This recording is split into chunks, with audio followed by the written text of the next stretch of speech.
con el diputado Alejandro Cassese por la UCR de la provincia de San Luis. A ver, diputado, usted presentó fue el primer proyecto que presentó para la modalidad de funcionar así en forma virtual en el Congreso. La primera sesión en la historia, ¿cómo la está viviendo? ¿Cuáles son las primeras sensaciones de este hecho histórico? Así es, la verdad que tengo satisfacción de ver que ha llegado esto a hacerse realidad. El día 25 de marzo de este año, apenas 5 días de dictado el aislamiento social preventivo y obligatorio, presenté el primer proyecto de Congreso Digital y de sesiones virtuales. Hoy vemos que se está implementando y funcionando tras un enorme trabajo que han hecho integrantes de los distintos bloques, de la Comisión de Modernización de la Cámara, de la Comisión de Peticiones, Poderes y Reglamentos.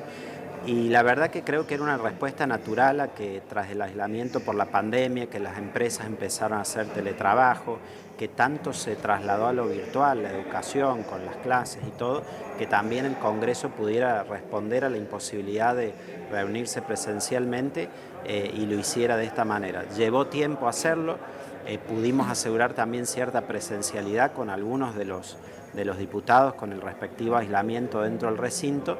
Y hoy estamos tratando temas importantes para aquellos que están en el combate a la pandemia, muy en particular los trabajadores de salud, médicos, enfermeros, todos los agentes de seguridad también que están en la primera línea de batalla. ¿Diputado? Y que estamos dando una respuesta desde lo fiscal que solo el Congreso puede hacer con lo impositivo, como en este tema de ganancias. Sí, te escucho. Diputado, buenas noches. Está muy bueno esto de la sesión virtual, sobre todo en tiempos de pandemia.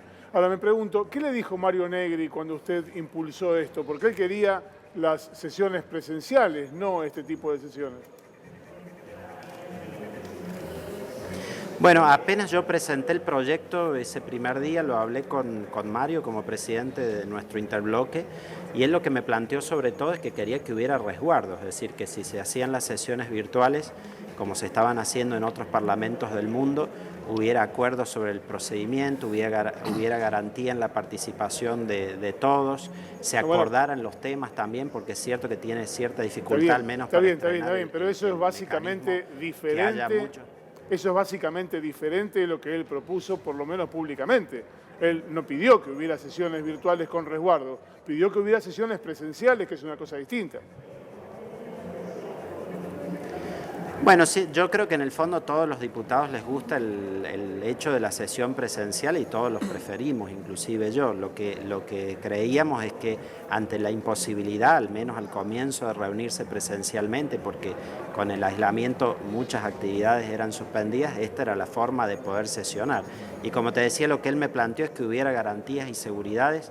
Esto se trabajó, creo que fue muy bueno el trabajo que hicieron mancomunadamente entre los distintos bloques para poder llegar a establecer un protocolo que básicamente ha establecido eso, que haya garantías para todos en la participación. Este es un protocolo que requirió las 3/4 partes de la Cámara para ser aprobado, fue lo primero que se puso a votación, es decir, realmente no fue una imposición de nadie, sino que fue algo recibido por todos los bloques, trabajado en común y que por supuesto también debo reconocer el presidente de la Cámara lo alentó, que también cuando hablé con él en el primer momento me dijo estoy totalmente de acuerdo, hay que hacerlo de esta manera y hoy lo estamos ya viviendo y el Congreso está dando respuestas durante la pandemia. Alejandro, buenas noches, Ana Cecilia te saluda. ¿Se puede decir entonces finalmente que fue con un saldo positivo esta sesión remota, mixta? Sí, yo creo que siempre lleva tiempo madurar las cosas en el Congreso. Hay cosas que son por ahí de sentido común, pero no se resuelven en un día porque, por supuesto, hay toda una tradición, hay una forma de funcionar, hay una disputa entre oficialismo y oposición que genera ciertas desconfianzas y miedos en que no haya abusos a partir del procedimiento. Muchas veces en la historia de nuestra Cámara ha habido picardías o abusos en el procedimiento parlamentario y si cambiamos una entera modalidad distinta de sesionar como esta, el riesgo para eso estaba presente, pero por eso creo que se fue ganando confianza. En la primera semana nomás pasamos a una modalidad de trabajo conectado remoto, donde habilitamos la firma digital de los diputados, hicimos la presentación de los proyectos por vía digital, que antes no se hacía de esa manera, sino solo por mesa de entradas. Después pasamos a hacer las reuniones de comisión, se hicieron más de 20 reuniones de comisión con la presencia de funcionarios, con interacción, con preguntas, y todo esto creo que fueron pasos decisivos en ir construyendo confianza para que este sistema funcionara y que hoy podamos estar trabajando con un temario acordado. Sí, diputado Luis Aután lo saluda. Dijo la palabra clave, confianza.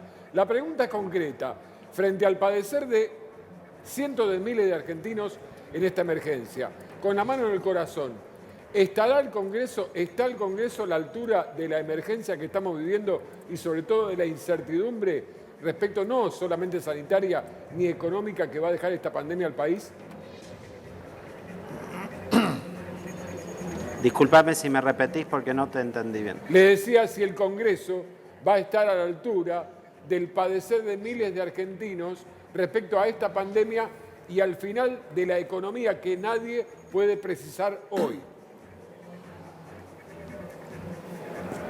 Bueno, el Congreso tiene que decididamente estar a la altura de las necesidades de los ciudadanos. Yo creo que lo que está ocurriendo hoy es un avance positivo en dar respuesta, por ejemplo, en el tema impositivo, que solo el Congreso puede hacerlo, porque no podría haber legislación tributaria dispuesta por el presidente, ni aún a través de decreto de necesidad y urgencia. Claro. Por supuesto, entendemos también que, aunque este alivio de ganancias es positivo, la respuesta que necesita nuestra sociedad en términos de protección económico, social, es mucho más grande. Nosotros tenemos dos grandes discusiones en el país, que una es sobre la estrategia sanitaria en sí, aunque en eso a grandes rasgos ha habido un acompañamiento por parte nuestra hacia lo que el gobierno ha marcado, pero después hay una discusión muy amplia en el campo de lo que es la protección económica y social, es decir, cómo ayudamos a nuestros ciudadanos a atravesar esta pandemia. Yo presenté también hace casi 60 días el proyecto de ingreso básico universal de emergencia, que después el gobierno implementó como ingreso familiar de emergencia. Bien. Esto lo digo en el sentido que también muchos de los proyectos que los diputados han presentado, que han sido múltiples se han tenido en cuenta a lo largo de estas semanas, han sido considerados y tomados por el gobierno también. Qué bueno escucharlo decir esto. Qué bueno, perdón Alejandro, sí. Qué bueno escucharlo decir esto, porque ayer escuchábamos algunas voces de la oposición decir que el gobierno estaba concentrando la suma del poder público en la jefatura de gabinete, y usted lo que está diciendo es que se han tomado en consideración las iniciativas de la oposición para traducirlas en medidas concretas. Sí, de lo que nosotros hemos sido críticos en particular es del DNU 457, que es sobre la reasignación de partidas, lo cual hay que ponerlo también en contexto. La ley, a partir de la ley de emergencia, establecía que la reasignación fuera de un 7,5% total presupuestado. Todos entendemos que en razón de la pandemia hay que hacer reasignaciones, de que la lucha contra el coronavirus implica gastos. Lo que sí es el Congreso el que decide cuál es la política presupuestaria en un país que hoy no tiene presupuesto, y por eso consideramos que más que el presidente removerse los límites que el Congreso le ha impuesto por decreto y suspender la vigencia de la ley, lo que correspondería y lo que debiera hacer es enviar al Congreso una propuesta diciendo necesitamos reasignar tales gastos, disponiéndose a que sea controlado en eso, y estoy seguro que en eso la oposición estaría dispuesta a discutirlo y acompañaría. Me parece que tenemos que buscar acercar más posiciones, darle razonabilidad al debate público, y también es cierto que ahora de 22 decretos de necesidad de urgencia que se sometieron a consideración, de hecho la oposición acompañó 20 y 2 no acompañó, pero Diputado, hay que tomarlo en el contexto general de lo que ocurrió, que en general ha sido de acompañamiento. Sí. Hay una cuestión práctica de por medio. Imagínese si para reunir a la Cámara para aceptar la renuncia de 3 diputados y la jura de sus reemplazantes tuvieron más de 20 días, imagínense si eso mismo hubiera que hacer, esperar 20 días para reasignar una partida para salvarle la vida a un conjunto de contagiados de coronavirus. Hay una razón bastante plausible de necesidad y de urgencia para ese decreto.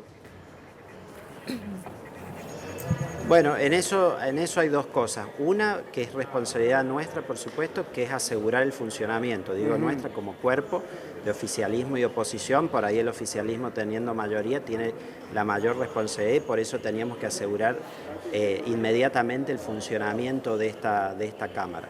La otra tiene que ver con una cuestión de control. Vos viste que han pasado gastos también, como por ejemplo fueron los sobreprecios en las contrataciones que hizo el Ministerio de Desarrollo Social, o las mismas decisiones que se toman, por ejemplo, de ayuda a las empresas en más o menor medida o de ayuda social en más o menor medida, no es lo mismo que si lo hace una persona que si está enriquecido por el debate plural que nuestra Constitución requiere a partir del Congreso.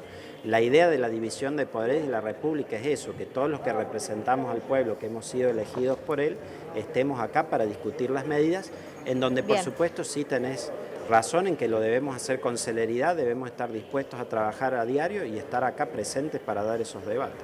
Quedó clarísimo, diputado. Muchísimas gracias por su tiempo. Facu Medina, gracias. En instantes regresamos con vos.